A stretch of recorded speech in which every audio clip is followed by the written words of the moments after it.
કમર, કાન, પગ, કમર,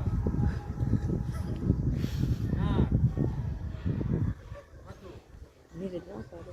કમર, કાન,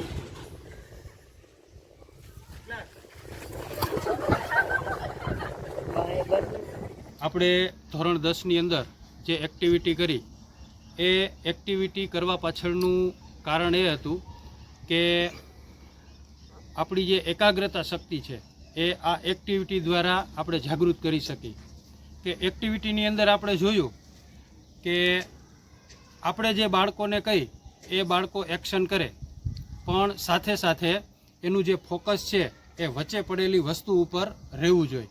તો આવી જ રીતે આ એક્ટિવિટી દ્વારા બાળકો પોતાની અંદર એકાગ્રતા શક્તિ છે એ જાગૃત કરી શકે અને અભ્યાસની અંદર પોતાનું મન છે એ સ્થિર કરી શકે. આ એક્ટિવિટી કરવા પાછળનો આપણો ઉદ્દેશ હતો.